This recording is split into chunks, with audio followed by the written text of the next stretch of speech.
Good morning. Hand today's going to be 10-4. This is hand number 100. So we are in cutoff, early position raises, button calls, big blind calls.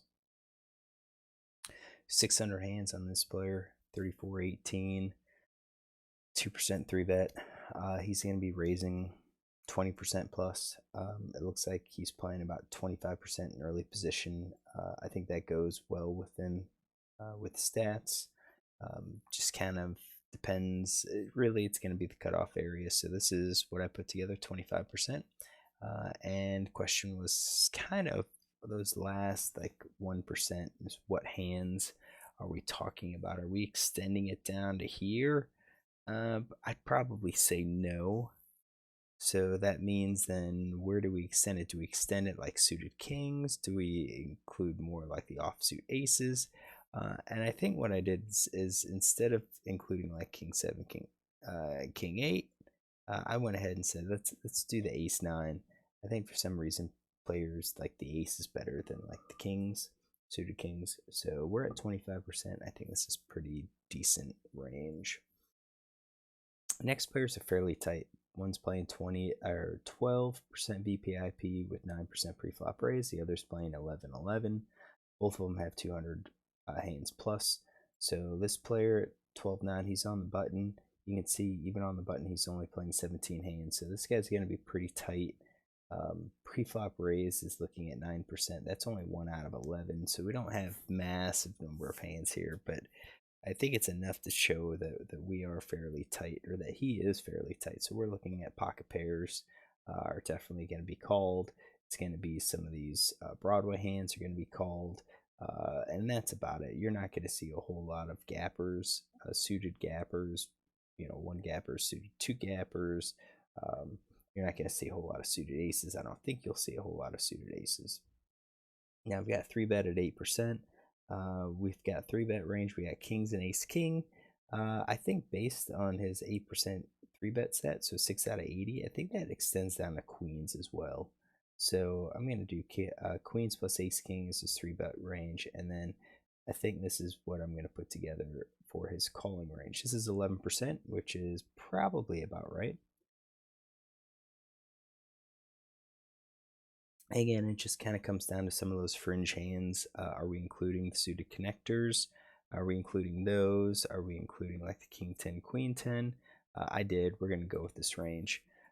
And then this is the big blind. So you can see that it is going to be a bit tighter. So we dropped out these types of hands. So the suited connectors and the weaker broadways kind of shifted more to be tighter, stronger, and for his, since his 3-bet set is actually only 4%, this is 3 out of 82, I went ahead and said we're going to assume he'll 3-bet kings and aces, and then maybe queens and ace king are about 50%.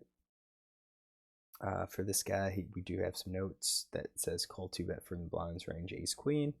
This is probably the hand, but it's ace queen off, so we had that, and I think I would have already included that in his calling range, not so much a 3-bet range. So our ranges are set. We see a flop of Ac9-4 with 2 spades. All right, so we get a check, we get a bet, half pot, and then we get 2 calls. So I think the check to the preflop raiser's okay. And then we're getting a bet here, and I think with this bet, I kind of assume that he'll be betting quite a bit on an ace high hand and on the spade. The c-bet stats, 71% in position, 36% out of position.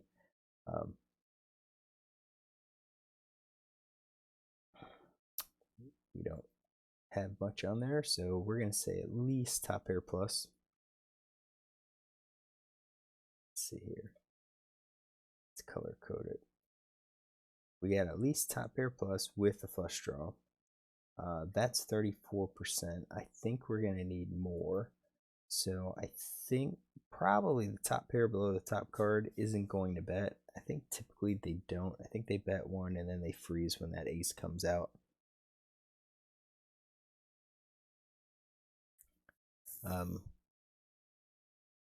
In a 3-way pot, Yeah, I think what we're gonna do is kind of do these overcards broadways. Throw those in as his betting hand. And I think those are just going to be checks. So we're at like 65.6. I think that's okay. So that's his pre-flop raising range. And then we get villain 2 calls. I just don't think we're going to have enough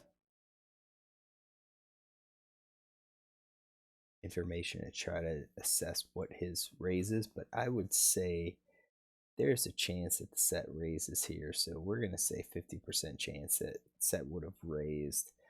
I think a top pair calls. I think probably these other cards like the jacks, 10s, 10s, 9s, like middle pair, they might call. And then I'm going to do flush draw. And that's about it. That's for the button. And then the out of position player calls. I think definitely top pair calls. I think after second call, I'm not sure if any of the weaker pairs call. Flush draw also calls. So we're going to go with like this. And this guy looks less aggressive, so I don't think the set necessarily will check raise here. What we'll do is say 75% for the set that he would raise. All right, so 3 go to turn. Go to the turn, 8 of diamonds. Now it goes check, check, check. So now at this point, this guy checks. So that is, I am eliminating any of the sets, 2 pair, and actually his good top pair is what I'm going to eliminate. We're going to put maybe like 50% for ace jack. That could have still been a bet here for him. And I think the flush draw is going to be out. I kind of expect the flush draw to continue betting. I think an open ender would have continued betting. Probably not the gut shot. So we're going to go 54%. So his hand got weaker. And then this guy has the opportunity to bet now. He chose not to. So again, I'm going to exclude like the sets and 2 pair. Top pair, kind of expect ace queen to bet. But like the other guy, like ace jack, ace 10 might actually just check behind. So I think what we'll do is do 50% for like ace jack and like ace and leave ace 10 as well. Flush draw. If we put together a flush draw, I think the aces would have bet ace queen, ace jack, ace 10. The rest maybe. Nah. Well, yeah, he had 8% 3-bet. He seems to be a bit more aggressive. So, yeah, I do kind of expect the flush draw to be betting here. So we're going to go 50% for the flush draw minus these guys that would have automatically bet.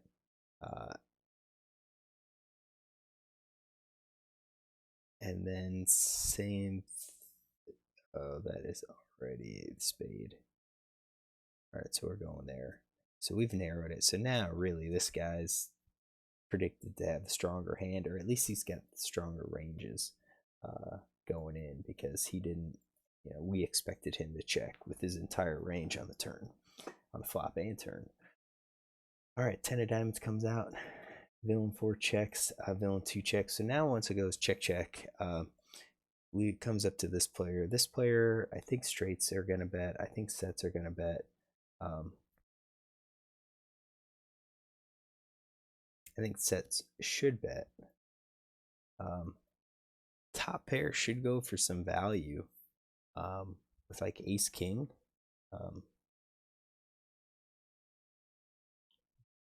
But at the same time, he took the passive route. I just think, yeah, it's okay to continue with the passive route because you check called on the turn. But once the turn went check, check, I think now it's time for his better hands to take the lead. And that's, I mean, we saw that he called with ace queen. I kind of feel like ace king should be betting here, and then maybe if he's passive, like super passive, maybe he's checking ace queen and ace jack. Just seems odd. And then I'm gonna give him the rest of this. So yeah, 39% with most of it being top pair. I think that's the key. So they all checked. So at this point, yeah, once he checks, no, maybe he still has a top pair. I think the ace jacks and worse, probably still in his range. I think 2 pair plus would be betting.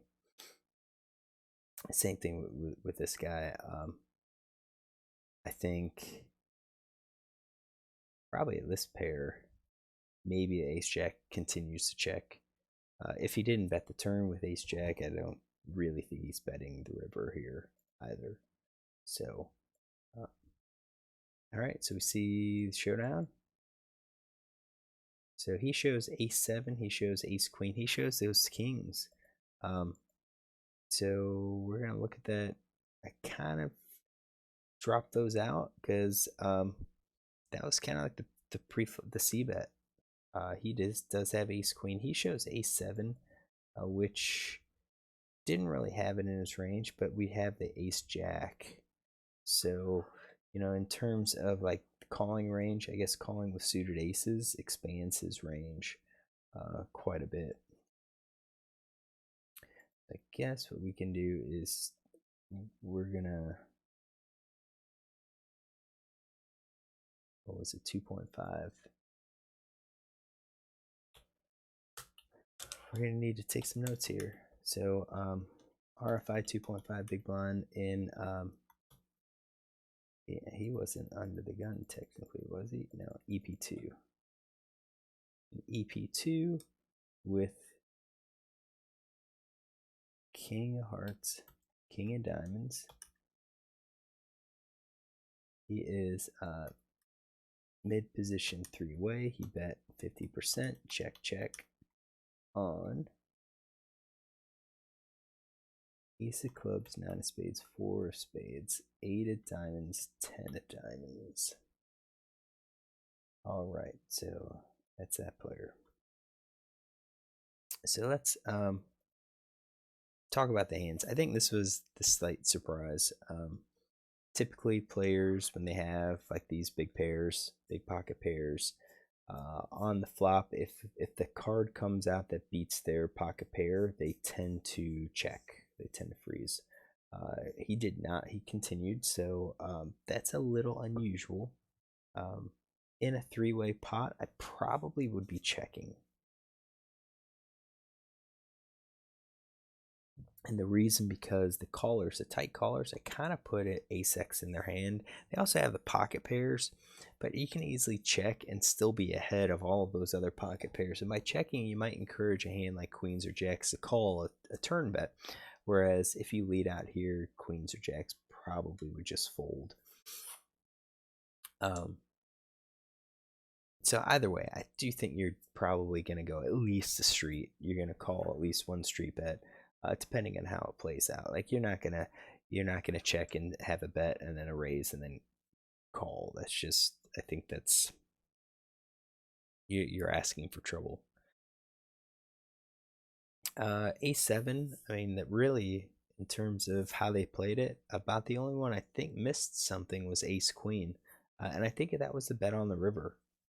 That they missed a little bit of value. I think they bet ace a little bit of value on the river. It's 20 big blinds. They could easily go, half pot. They could go a little bit smaller with their ace queen, maybe a little bit larger. I think ace 7 calls. So what he's missing out is a call from ace 7 and possibly a call from kings. I mean, after it goes, you had a check call from him, and then the turn goes check, and then all of a sudden you come out. He might, bluff catch. Now, if he bluff catches, maybe ace 7 doesn't. But that, ideal situation would be he bets 10 big blinds, he calls. That's 20 big blinds that you just made by betting your top pair second kicker. Would any of them 3 bet? Yeah, ace 7 has an opportunity to 3-bet against a wider opening range. I think I don't mind the call. I think I'm okay with calling here. I think Ace Queen could also 3-bet pre-flop. It's being an aggressive, taking the initiative, getting the lead. I think if he 3-bets and he comes over the top with a 4-bet, I think Ace Queen's probably just gonna have to fold, just given how tight his 3-bet range looks like. It's like 2%. So yeah, I mean, not terrible. Nobody, just a little bit of missed value. Nothing that's like, wow, that's crazy. Yeah, like even A7. I mean, I put together a range like this at 10.5, but you know what we could be doing is getting rid of these and then adding in suited aces. So you get rid of those and then you add in a suited aces that's still at 11.8%. Right? So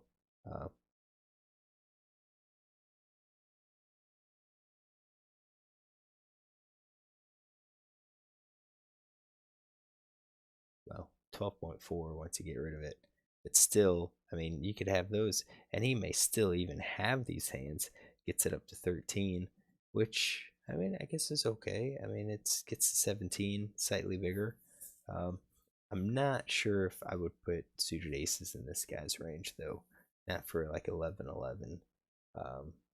We'd have to see it before we put it in, but still, I don't think it really changes anything. I think on the turn when it checks to him, he has the opportunity to bet, but with his 7 kicker, I think I am kind of thinking, you know, you're in the middle. You've got some showdown value. This guy's called. He overcalled the flop. He's got something. Most likely is probably an ace-x, but it could also have a spade draw. And since we don't have spades ourselves, you know, he may be thinking about um, you know, spade draws out there. I would probably bet this on the turn. I think I call the flop, and then when it goes check check, I would be betting the 7. I would bet the 7, and then I would check behind on the river. Is I think how I would play it, and I would lose the ace queen, but no big deal because you're not going to get ace queen to fold. So I think we're going to end it here. Hopefully you enjoy this hand. We're going to continue working through some hand reading exercises, just again to kind of gradually improve our game. Got to keep getting better.